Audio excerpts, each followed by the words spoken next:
on this side are a little bit disappointed. It kind of seems like this is a one-sided news conference. That's okay. We stand on our own, and we're Americans, and we can withstand that. If you'll notice, the other side's already beginning to dwindle down. We will be here to the end. U.S. Border Watch, the Citizens Action Group, whose primary mission is to stem the illegal entry into and defend the sovereignty and the freedom of the United States of America. And it is that mission that has brought us here today. You stole this land. Sir, you are fortunate you are here. Hand grenades, rocket-propelled grenades, AK-47 assault rifles, 50 caliber heavy machine guns. If presented this list, most American citizens would tell you that these are the weapons of war found on the battlefield of Kabul, Afghanistan, or Baghdad, Iraq. They are not. They are the weapons of war found on the battlefield of Laredo, Texas. Let me be perfectly clear. We are at war within our own borders. The southern border region of this country has turned into a combat zone. Each and every member of the Texas Border Sheriff's Coalition that testified before a House congressional hearing on July 7th in Laredo, Texas, stated that their officers come under attack on a daily basis. We need look no further back than the month of June of 2006, when 254 law enforcement officers in the Laredo sector of the Border Patrol were assaulted. That is an average of 8.6 a day. 57 of these officers received severe bodily injuries, such as gunshot wounds, stabbings, or severe beatings. When these officers come under attack, come under fire from across the border, they are restricted from returning fire by the State Department of the United States. Their orders are very simple. They can take cover, they can surrender, they can retreat. Well, to surrender to a drug cartel or a Mexican military patrol is certain death. July 2006, an American Border Patrol agent was kidnapped, tortured, and murdered along the border of Laredo. He was kidnapped by a Mexican military patrol. Further evidence of the war along our borders came as recently as July of this year again, when an armed drug military cartel crossed the border and fired more than 350 rounds of automatic weapons at law enforcement officers in Hidalgo County.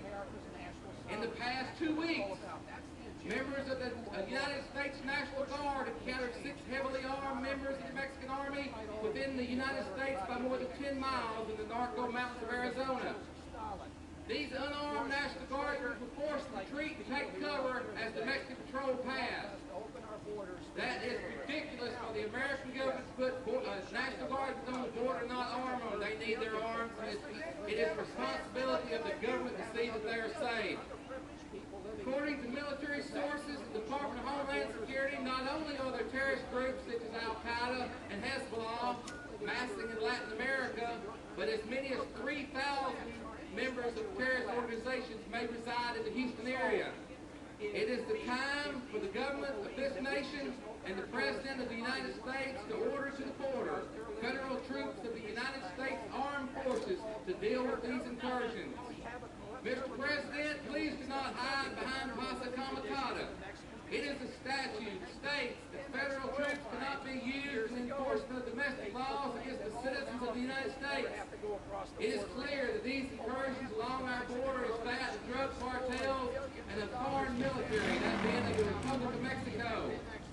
Mr. President, to stand by and do nothing while this country is under full invasion across its borders is a treasonous act against the citizens of the United States.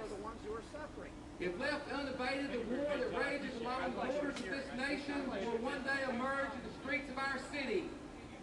In the city of Houston alone, we receive more than 4,000 illegal aliens a day. It is for that reason that the police officers of the city of Houston should be authorized to require or inquire about an individual's immigration status during an investigation. We do understand that they will not be arresting people on immigration status, but it is a tool that can be used by law enforcement. It is essential that the petition that's still circulating in this city gets signed. We do need more signatures, and we will have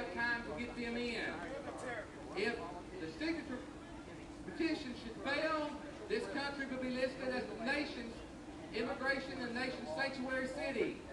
After phase 1 of this petition drive is complete, we must push forward to get the folks out in November.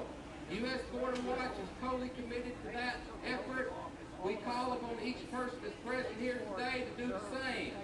The vote for the American patriot is more important today than ever in history. For if we fail in our efforts to defend our nation, it is certain that the way of life that we have grown to enjoy will rapidly melt away. Taking us back to Jim Crow. In the courtyard of an old mission in San Antonio, Texas, in 1836, William Travis drew a line in the sand and stated that all patriots who choose to defend to the death the Republic of Texas should stand up and cross that line. I'm here today to ask all American patriots again to stand up and cross that line. Get the terrorists on the boat, please. He's a patriot. He's an American patriot standing up for our country.